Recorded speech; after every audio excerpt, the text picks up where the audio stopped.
Hello, and thank you for joining us on the Thursday edition of Journalist Hangout. I'm Bukola Samuel Wemimo. Today on the program, INEC assures that configuration of smart card readers now 100%, says deployment of sensitive materials ends today as Warri South local government area tackles INEC over illegal ward delineation. And later on the program, 82 killed in Zamfara, Benue as bandits, herdsmen attack villages. I'll be hanging out with Babajide Kolade Otitoju and Kolawole Johnson. Journalist Hangout starts now. Now, the term logistics assumed a national importance in Nigeria last week when the Independent National Electoral Commission INEC blamed it for postponement of the general election. The electoral body appears set to overcome logistic challenge this time. INEC Chairman Professor Mahmood Yakub said the Commission has achieved 100% configuration of smart card readers for the elections. All that is left is the deployment of sensitive materials to all the local government areas of the country, which the INEC Chairman stressed will be rounded off today. In the meantime, the people of Warri South local government area of Delta State are tackling INEC over what they termed illegal ward delineation. They warned INEC to honor a subsisting court judgment recognizing only 10 wards in the area and not 12 arbitrarily created by the Commission. Let us hear from some of them.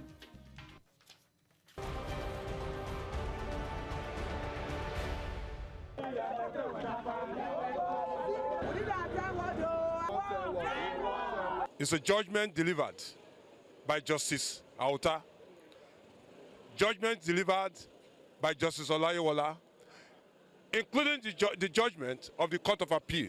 And apart from that, the memo from INEC, written since 2003, that with immediate effect, Warri South should go back to 10 wards. A situation where you will merge 2 wards in some area into 1 and break some wards in some area into 2, 3. It's affecting the areas. By next week, unfailingly, we will be in the headquarters office of INEC in Abuja.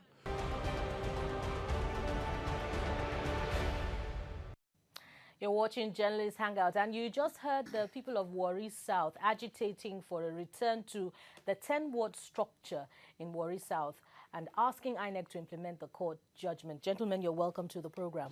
Thank you so much. Thank you. So, Babajide, I'm starting with you. What would INEC intend to achieve? It's an age-long agitation, but let's look at it from the point of view of the Commission. What would it intend to achieve with a 12-ward structure that is at variance with the 774 local government areas in the country? Well, honestly, if the people do not feel cheated in any way, they wouldn't have embarked on this legal battle that they have now won. And what is left, without us wasting time on this matter, what is left is for INEC to go ahead and obey the court order. I heard the INEC chairman saying that once a matter gets to the Supreme Court, the Supreme Court gives judgment, there's nowhere to go for any litigant. I agree absolutely that since INEC has lost this matter, lost this case not once, at least twice, lost, they should just go ahead and do what the courts told them to do. If you decide on your own to go against the structure that's established, of course you are going to be resisted. Whatever intentions that you have, no matter how worthy you think those intentions are, if it does not sit well with the people, they have the right to go to court. Mm-hmm. And if they decided to go to court and the court saw reason to side with them, then INEC has no reason in the world to not obey the judgment of the court. It can't continue to cherry pick what judgments what court judgments it will implement, because this can breed anarchy. What if the people decided to take the law into their hands, particularly on and election they day, start attacking INEC staff on election day? What will Professor Mahmoud say? So sometimes we deliberately, just by our actions, we look for trouble.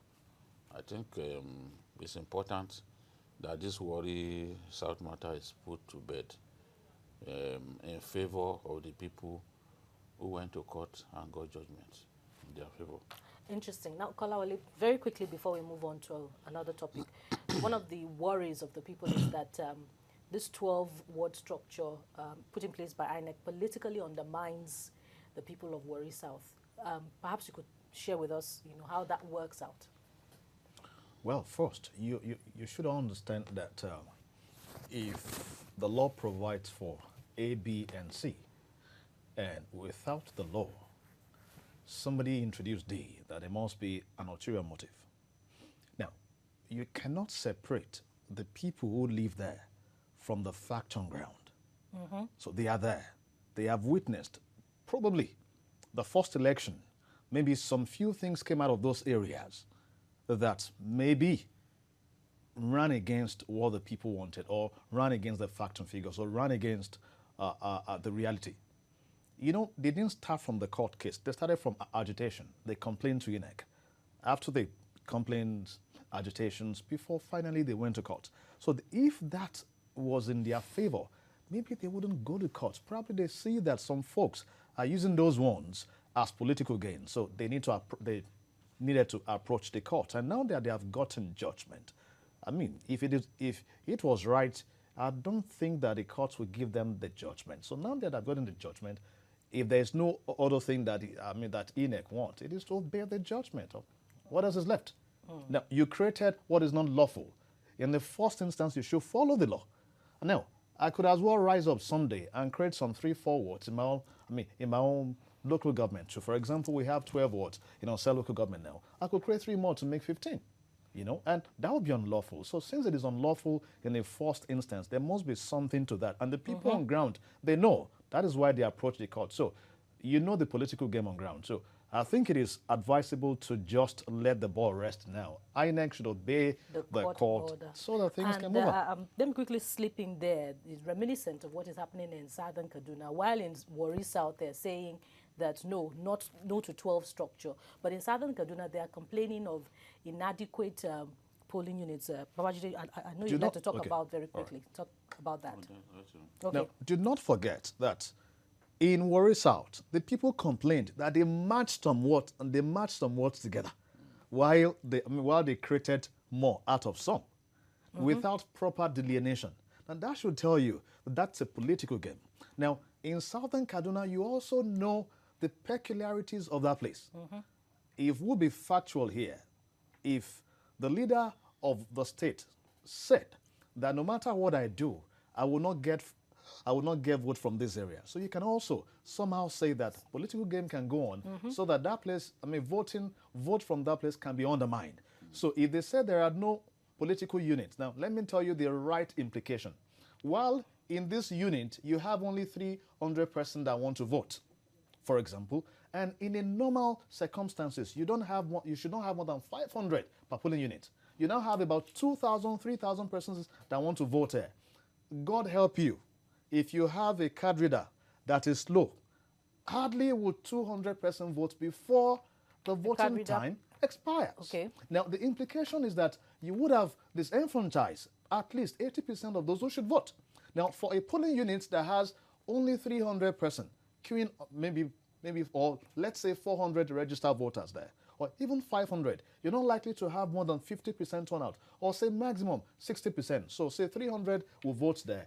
If it will take 6 hours for 300 to vote here, it will also take 6 hours for 300 to vote here. That is all things being equal. Now, if things are not equal, then deliberately, because you've also started by undermining them in the first instance, you can go further by undermining them by probably configure some things, pushing materials that won't work better. So what that means is that lesser persons will come out to vote. Not many will come out to vote, but only few will be able to vote. And by 2 o'clock, let's say 3, you extend it to 3, to 4, to 5. You can extend further. And so you would have disenfranchised so many persons who should vote. So if Southern Kaduna are complaining that you're not giving us adequate voting chances, it simply means that politically something is going on, and INEC should look into that. If they can quickly create a ward in a place, now you can do a makeshift. This is a polling unit recognized. You can split them. They do it, it happens. Speaking of which, they're saying that the polling units are concentrated in Tudunwada, where the elite are, and it's a minus for, the masses to come out from their remote areas to vote. Some of these things are political, no doubt about it. Sometimes to take away the advantage that a people could have if you give them their own word. they will deliberately go and merge them with another community that is much larger, so that it is people from the larger community that would always win elected positions for that area. There are places across Nigeria where this is happening, and that's why there is so much injustice in our land. That's why there is so much agitation for equal rights and also. So where this is happening, you don't expect people to be happy. I just hope that in the fullness of time, we'll be able to address some of these grievances of people from Southern Kaduna and the people of Warri South. Looks like that is beyond there's a little chance that will take place before Saturday's election. You have 60 minutes to say. 60 seconds. 60 seconds, rather. Now, beyond the agitations, let me tell you the practicality of concentrating units of a ward in the elite area. Now, when you have a community, let me cite one example for you. There's a ward called Ute Ward. Now, in that ward, okay, let me use Ikare Legbeka Ward. In that ward, there are 13 polling units. Now, only 5 is in the main town. Others, 8, are dispersed around the different towns and villages. Now, if you take, for example, the Southern Kaduna scenario, that you have a ward that probably they have like 15 units, for example, and you concentrate 10 in the elite area, while the real voting population will be in the villages. This is what they do. Now, INEC officials, a lot of times, most times, cannot access those areas, or they will not access. The big men keep them in the main town. Most times, they stay in the houses of these guys. That is where the votings of these villages and hamlets are done. Now, reports are given from there. They cannot even enforce. They don't even know what is going on. And so, sometimes, they send money to them. Don't worry, your vote has been taken care of. So, people or the elite, they write the vote from the towns. The vote meant for those villages and hamlets, and results are sent. So the implication of this is that you will not have an election that is rightly credible if you don't allocate unit to what as it should be. We will not conclude that's what will happen in Saturday's election. No. Speaking of which, INEC says that it has achieved 100% configuration of smart card readers. Babajide, are we going to have any unpleasant surprises on Saturday? No, the INEC chairman says only an act of God can prevent elections from holding on Saturday. But if I understand how things run on election days in Nigeria, I know that in spite of his assurances, materials will still get to some places late, which means that voting may not start or will not start early in some places. I expect voting to drag on late into the night in some places. You know, in the last elections, some people are voting up to 10 p.m., you know, in some states in northern Nigeria, even Benue, who are voting late. Sometimes the card reader, you know, just the technology is great, but technology can also give you a kick in the groin. The card readers may function today in a manner that pleases you. The next day, the card reader may disappoint you. You have cases like that. What the INEC, regulation prescribes is that the election can be conducted the next day. You know, if they are unable to resolve the problem with with the cadre. So but I pray that we do not experience the sort of hiccups that we had in 2011, after people had been on the queue waiting to vote. An announcement came that the election was being postponed. Professor Mahmoud Yakubu has assured his countrymen that that will not happen. It seems to me like someone who has his eyes on history. He wants to at least match the record of his predecessor. And he's doing his best. Politicians are trying their best as well to unhinge him, to get him to compromise. But so far, it's looking like someone who has conscience and who wants to do a good job, because he knows that it's a good job that will give him immortality. It's so easy to forget people in Nigeria. It's a thankless job at the end of the day. But the best that can happen to you is for people to appreciate the fact that you have done a good job. You've run a good race. If he fails to deliver free, fair, and credible elections, it will be forgotten in a flash. And for someone who studied history and scored a first class, which is not easy to score, I am a historian, I know how difficult it is to score a first class in history. He's an exceptional academic, and he knows the importance of giving oneself immortality, because as historians, we read about the lives of great people. I want to believe that Professor Mahmoud Yakubu is self-motivated to be great, to give himself immortality. Anything less than that, he will have disgraced himself. He would even have disgraced his family. After what happened last Saturday, he needs to really make it up, you know, with the rest of us. And he has a lot of time. Yeah, he needs to really make it up, make the rest of Nigeria, make Nigerians happy. He's disappointed them once, but that's not unusual. Jega also disappointed us once, but he went on to deliver 2 elections that were judged to be free and fair, reflecting the wish of our people. So he has his job cut out for him. Having disappointed us once, he has every reason to make Nigerians happy on Saturday. Give us good elections. Politicians will play their part. They are never interested in free and fair elections. They are interested in just winning. Forget the rhetorics that you hear there say. The average politician just wants to win. By whatever way the victory comes, he just wants to win. That is what he's after. So they can stand on the rooftops and be saying, no, we would not tolerate rigging. No, we don't like rigging. If rigging profits them in the final analysis, they sit back in the inner recesses of their homes and they express joy. It's just like someone who just cheated his friend and who opens his wardrobe, hides his head in the wardrobe and says, but he will not jubilate in the presence of the person that he just cheated. That's the way politicians are. I relate with them. I can do good psychoanalysis of Nigerian politicians. You know, this is the way they are. If rigging profits them, you don't hear them complain. You know, it is when it doesn't profit them that they'll say, woe betide riggers. Oh, this and that, they'll say all kinds of things. And when they go to court and it ends in their favor, they praise the judiciary for being the last hope of the common man. The same man who said last hope of the common man, the next time if something goes against him, he will say the judges are compromised. This is the way they are, funny people.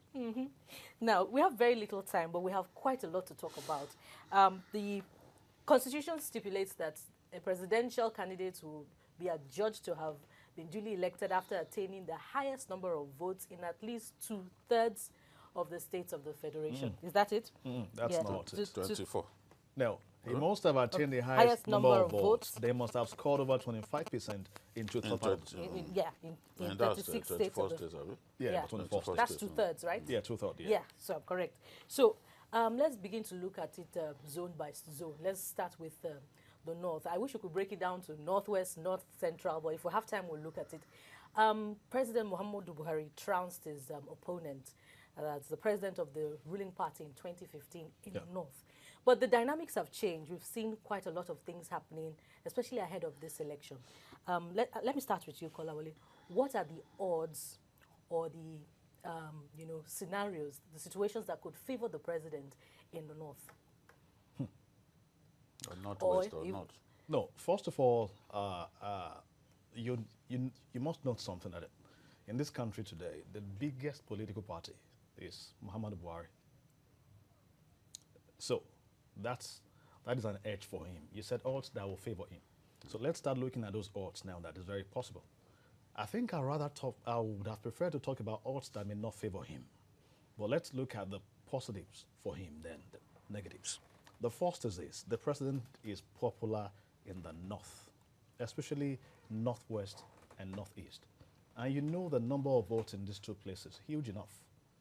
And so, northwest has about over 20% of the entire voting population of the country, maybe about 24% or so. 20 million or so. Or is that the entire north? No, that's not the entire north. But I'll split it now. I think, northwest has about 20 million votes. Yes, 20 million. While northeast has about 11 million votes. Then north central has about 13 million votes. In all of this, one thing is sure: the president will have a very large chunk of vote from the north, especially the northwest and the northeast. However, you would not expect the same sweep you had in 2015. I said something on this program, maybe 2017 or 18. I said President Muhammadu Buhari came to the polls in 2015 as a messiah, but in 2019 he will be coming as a human being, tested and tried. And so the dynamics will change now.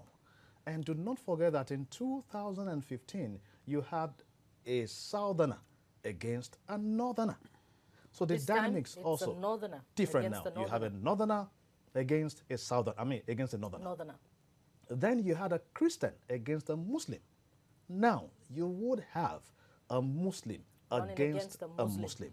Now let us look at the past scenario. Let us use the antecedent data to do maybe further extrapolations.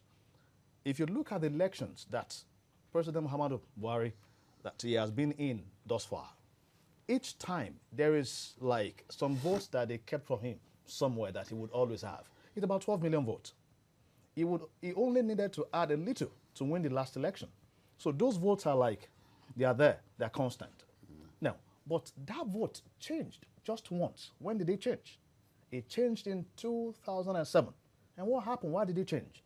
Because it was a northerner against a northerner, a Muslim against a Muslim, and a Katsina man against a Katsina man. Now, truth is this: did it just change a bit? No. It was drastically changed. The 12 million vote was slashed by half to about 6 million. So it therefore follows that whoever is saying that expressly, I'm not saying the president cannot win or will not win. I'm saying that if you say expressly, he will win. Of course. Leave that. The argument is different now. If you look at the ruling party, you look at the past few days, they are already agitated. That should show you that they also know that they have to double up their game. If not, there is fire on the mountain. Let us put data to it now, figures. Leave all the sentiment. In the 20 million and the 11 million in Northeast and Northwest, in spite of the fact that the former vice president, the PDP candidate is from the Northeast, President Muhammadu Buhari is popular in the Northeast, except something changes. I don't know. There's likely to be a win for PMB in Northeast, maybe, but very, very slim margin. Not what you have then. But the stronghold of this Northwest and Northeast has 20 plus 11. That is 31 million votes, right? Now, look at North Central with 13 million votes. Out of that 13 million, Plateau and Benue has about 6 million there. Now, you know that place would not go in favor of the president. Leave sentiment now. Put things on the table. Now, what does that tell you? That whatever is taken out of the Northwest and Northeast, that North Central with that 30 million may checkmate to an extent. Can it be covered up somewhere? Yes. The come to numbers will be Southeast. going to Yeah. the president. Yes, of course. Come to Southeast. Maybe we should place also... Before we go to the southeast, let me come to Babajide. He talked about Alhaji Atiku Abubakar in Adamawa, where he's from. Yeah. He has very huge investments in Adamawa. Will that work in his favor? That's one. Two, the political colorations in some of the states in the north. Let's look at Bauchi. The speaker's defection, will it affect Muhammadu Buhari's vote in that state? Let's also look at Sokoto. Former Speaker Aminu Tambuwa and Governor, his defection to the PDP. Will it affect the APC's chances? What are the dynamics that could play in favor of either candidate or against either candidate? Okay, starting with Atiku Abubakar in Adamawa State, there is a history that I want to talk about. When Nigerians see someone from their area on the ballot, it galvanizes them somehow. Even if that person was not really popular initially, it galvanizes them. They can say, oh, this is one of our own. So in Adamawa, going into that race today, Atiku is the underdog. But it is possible for him to win Adamawa State, you know, because he is one of their own. Before 1979, Sokoto was for GNPP, Great Nigerian People's Party, Mahmoud Waziri's party. But the moment, against all odds, Shagari emerged the candidate of the National Party of Nigeria, Sokoto went the way of MPN. And Shagari was able to deliver Sokoto State, you know? So not many people thought that that could happen swiftly, but it happened because this is the way we are as a people. Tribalism, regionalism, we've not been able to put it aside. People will vote for you if they see that, oh, you are one of their own and you have the possibility of winning. They are likely to vote for you. So Atiku may take, Adamawa State. It's possible. I give him a fair chance of taking Adamawa State, even though it could be extremely close. Because talking to people in the area, the election will be extremely close. It could go either way, but I give him a fair chance that, okay, he may take Adamawa State. As for the Speaker of the House of Reps in Bauchi, no, it comes from a small part of the state. He's always won election from that area. So he could still, even as a PDP member, win his constituency. But he cannot really play a big part in determining who carries Bauchi. I expect the president to win Bauchi any day. That is one of the states in Nigeria where the president is most popular. In fact, he's more popular in Bauchi than even some states in the Northwest. So I expect him to do well there. For Tambuwal in Bauchi, in Sokoto, in Sokoto, you see, the strategy of the PDP is not simply to win. They know that for those states in the Northwest, they are not likely to win. To them. Yes, but they expect that if they can get 40% in Sokoto, 40 or even 45% in Kano, because the battle in Kano is getting hot every day. You can even see supporters of both APC and PDP attacking themselves in Kano. The race in Kano is a lot closer than it was some months back, you know, because you all know that Kwankwaso has been able to galvanize the PDP. What they think is that, as I was talking about their strategy the other day, what the PDP thinks can happen is if they are able to reduce the quantum of votes from the Northwest that the president over the years, you know, always gets, because there's a candidate also from northern Nigeria, then it will find it difficult to make up, you know, cumulatively. Their own strategies, the PDP strategies, are thinking that they could actually deny the president up to 2.5 million votes from the Northwest if they continue to nibble at some of the gains that you expect him to make in those areas by scoring 35 here, scoring 45 here, scoring 40 here. If we look at a state like like Sokoto, it is the elites, including some very powerful politicians, they are on the side of Tambua. But Tambua still has Aliu Magatakada Wamako, the former governor, to contend against. But on his side, he has people like Bafarawa and other elites, and some big politicians who in the past had helped Wamako to win elections. So, so at the end of the day, he may be able to secure maybe we must take a 40% for the president. Commercial break now. We'll see how that turns out. And of course, we'll look at other parts of the north. We'll take a commercial break now. We'll be right back.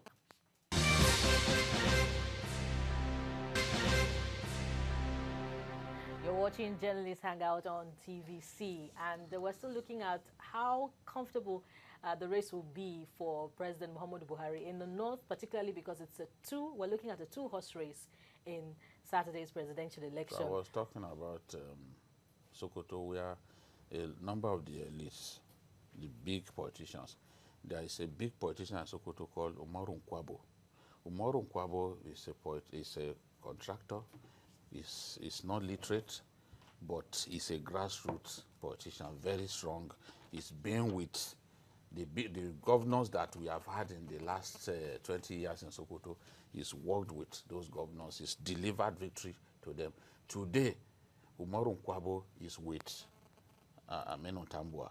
So that gives Aminu Tambua some strength, you know. So Aminu Tambua, Umaru Nkwabo, and the rest of them should be able to push the PDP to at least secure maybe 40% in the presidential contest. I still fancy Buhari's chances of winning Sokoto. But as I said, the strategy, having a northerner in the race, having some big northerners working for the candidate of the PDP, the goal is to reduce the capacity of President Buhari to win by huge margins. So at the end of the day, if they can stop him from winning by huge margins, then they will fancy their chances of doing well in other parts of the country, like the North Central, for example, where the PDP fancies its chances of winning more states than the APC.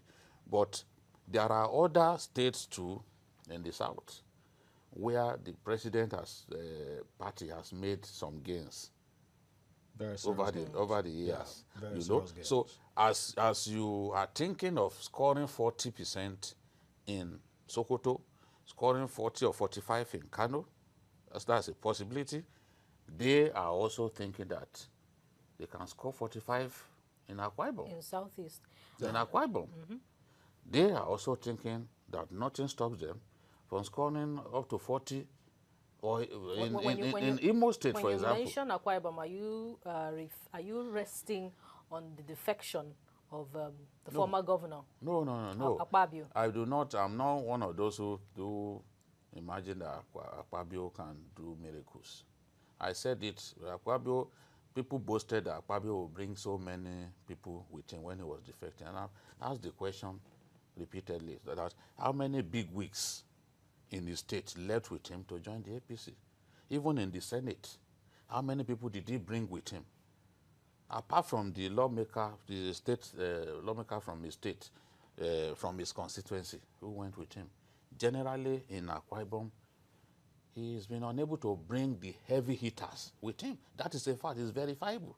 So, but the president has done well for the people in terms of appointing Akwa Ibom people into key positions.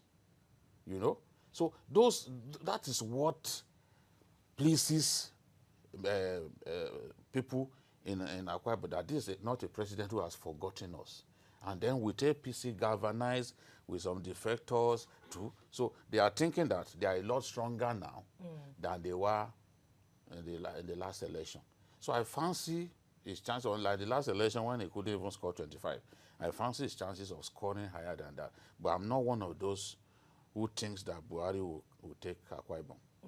Let's look at Ebonyi, where the governor's love is unabashed for at the president, even when he made a visit recently. Anambra, where the governor has no love lost for his predecessor, Peter Obi.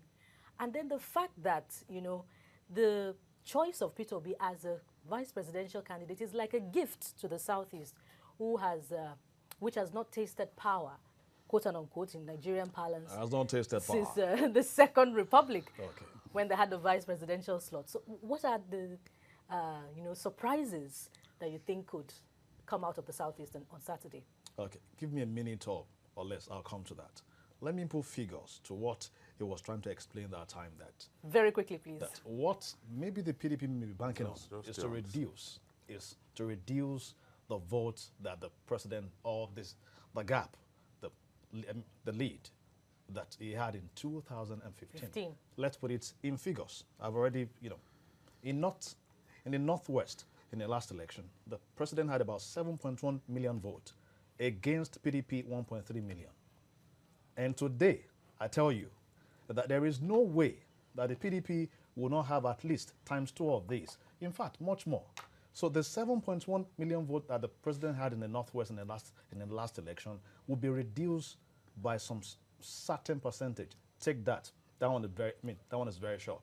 Incidentally, even in Kaduna, that should be a take-home for the president. For me, I have a bias for El Rufai. I like him as a very sound manager of mineral resources. I have developed that from Abuja, though I have issues with him in Kaduna, especially with southern Kaduna people. But leave that out. The president will likely struggle in that place. Now, you had a very strong cohesion. So take those states by state, Kano, Sokoto, even in Zamfara, where you have killings. Don't forget that in Zamfara today, APC is not on the ballot for the House of Reps, Senate, and all that. You know the implications of that? No, we don't know yet. You don't know yet. We've not seen the ballot. Yes. As far as now, maybe what we know now. But there's a subsisting judgment. Okay, that may make that happen. Yes. Okay, let's imagine. But the number of days they will have to run around the state won't be as you have before. So the 7.1 million vote in the Northwest will be reduced drastically. If you can close that match, if with that gap, the president only won with 2 million, of course, we'll come back to the South, where APC, they've made lots and lot of gains today. So, but go to Northeast. It was 2.8 million votes in the last election to 796,000 of PDP. You and I know that today, with Atiku on the ballot, now you cannot have 796,000 from the Northeast again from PDP. It will at least double. In fact, add that to the silent but growing agitation for the Northeast to also taste power. Taste power. And do not forget that you have the Shite, who may probably be very angry now. No, those ones, their strength is in the Northwest. We are it's only talking Northwest. Kaduna, Kano. Now put those ones too in this battle. Now I'm in fact, they've been boasting that they will deliver 10 million votes. Of course they cannot. What is the but at least, even if they can deliver 1 million votes, you know what I mean? So I'm just trying to explain to you. That is what you see is the Shiite conundrum. Gentlemen, we still have to come to the Southwest. So let's be very quick about it. You see, it's the Shiite conundrum. The truth is, we are talking about the Northwest and the Northeast, or the North Central. They are the heavy hitters in this election. So if they get more time in the whole permutation, it's just normal, because if you do very well in the Northwest and the North Central, you have taken the election. Honestly. You've won the election. Honestly. I've said it. Because of the voting strength in the Northwest. You see, the thing is, when you look at, and that is what how the PDP people are thinking, because I'm privileged to speak with a few of their people. I know how they are thinking. I know how they think they can win this election. The president, if the president does not win at least 4 states in the North Central, he will struggle in this election. Because the way they are thinking, they think that the states that Jonathan won in 2011, that if they can do their best to win those states, then they've won the election. And you know the states that Jonathan won in 2011, Jonathan dominated the North Central. Jonathan won, I think, 3 states in the Northeast.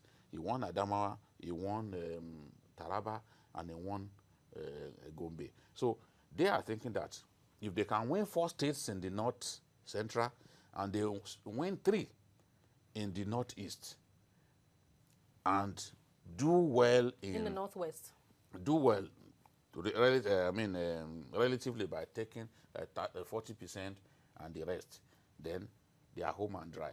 So Buhari's best bet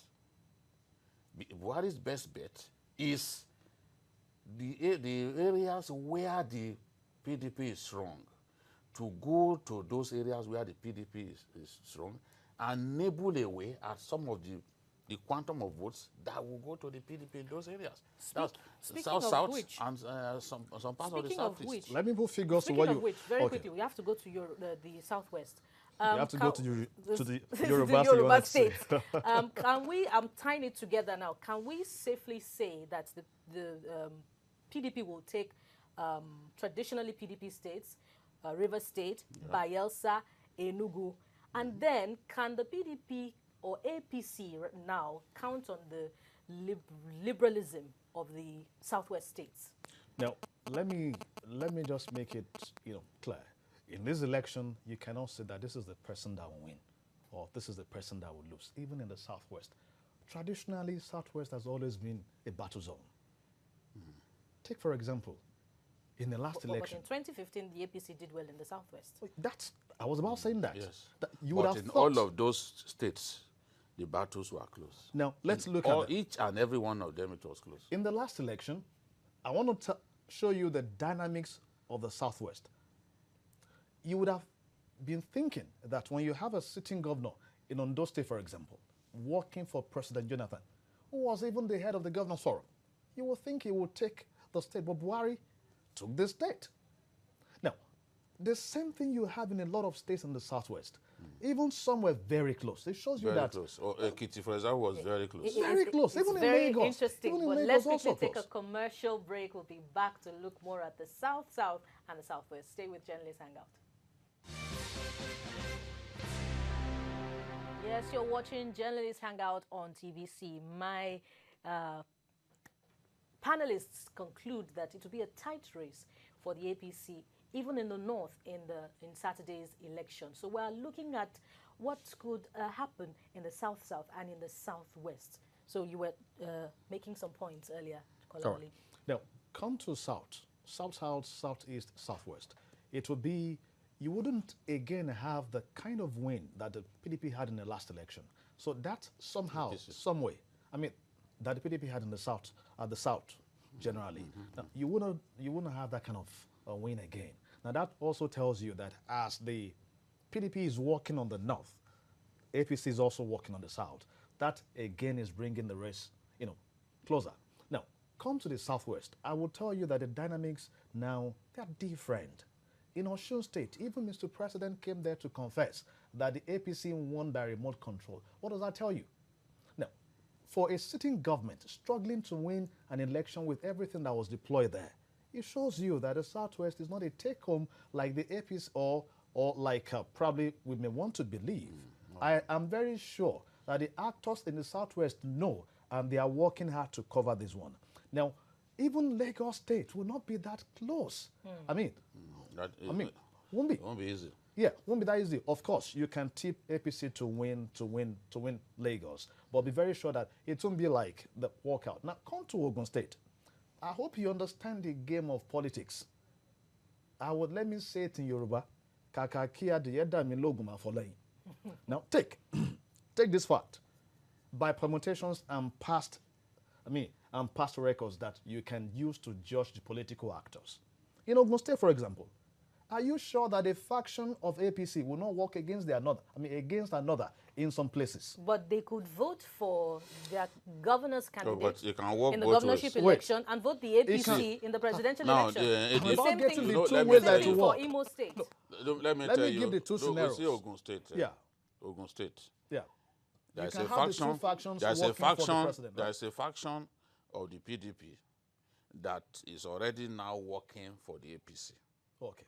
So both parties They have their crisis. a crisis. So- That's why even Atiku refused to go and campaign there, because he didn't know which of the factions should host him. You understand? Probably what happened, the embarrassment that we saw at the APC rally would have happened to Atiku. So Atiku stayed away from Ogun. So both leading parties have issues in Ogun.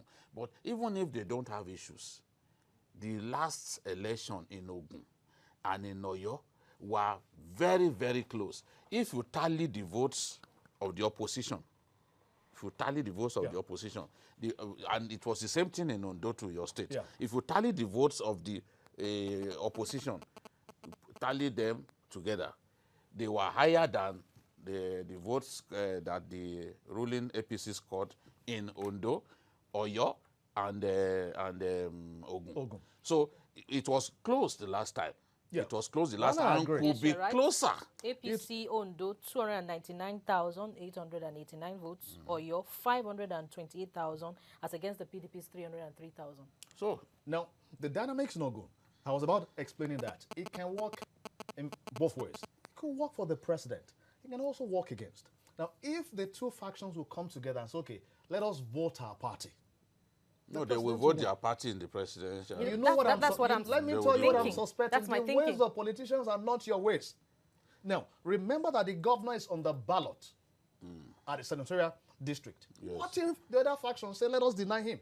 And you know that They will, even if they may deny him, Yeah. but when it comes to the presidency, they will go and vote for it's their a bit party. difficult to tell an old woman, vote APC here and vote this one. It's a bit difficult. And a lot of them are illiterate. They are literate. So That's I'm why saying this that kind of conflicts. They need this- to move this in to kind settle of, the conflict. conflicts If are not, needless. it may work It may against the work- president. I agree. So the Southwest, they have reduced it to a Is it battleground. not too late That should be. to It's not resolve too the late. conflict? It's not too late. Nothing is too late. See, Within 48 hours, they can. nobody comes to the negotiating table empty-handed. You give and you take. So basically, the Southwest Are taking that should have unnecessary been. risk. When the names have gone to the ballot already? It does. See, it is not about No, taking no, no. names It's away. about It's telling not about taking them names away. this is who to vote No, for. no. Okay. Don't tell them vote for two different persons. It's about saying, look, wherever you see your party, APC, vote for that them. is. But to say, oh, because we are quarreling with this, maybe that is what even Oshoba was thinking when he said, see, let's leave vengeance to God. Let's just vote Amosun.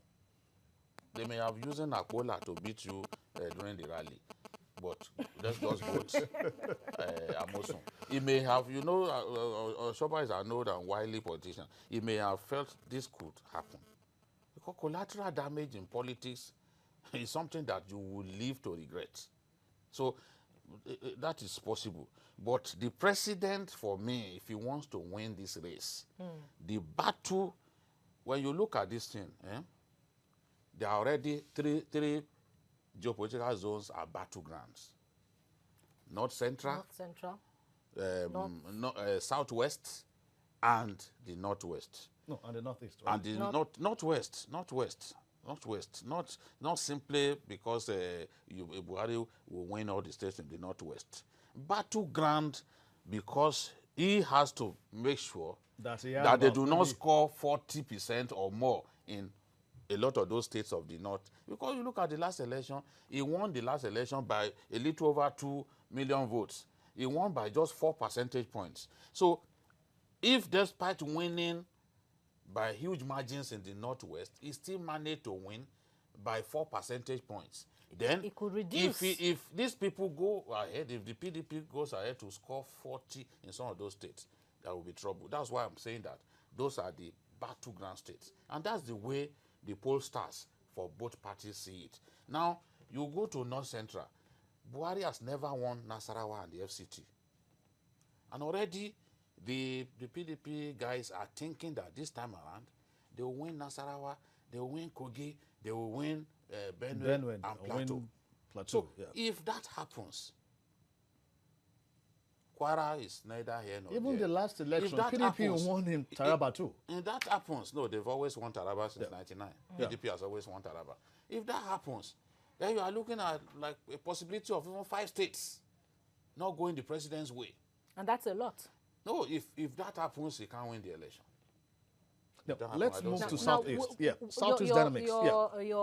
The picture you painted in Ogun State, Yeah. because of the similar scenario in Imo State, will that be what will play out as well? I'm afraid. APC needs to move in to put their house in order. Forget ego. If you must win election, it must be give and take. Nobody can stand on the podium and say you don't matter. The man will show you that he matters. If you don't go to Imo, you can't. See, you can't. The national chairman went to Imo and was leading prayer against the sitting governor. You think he'll be looking at you?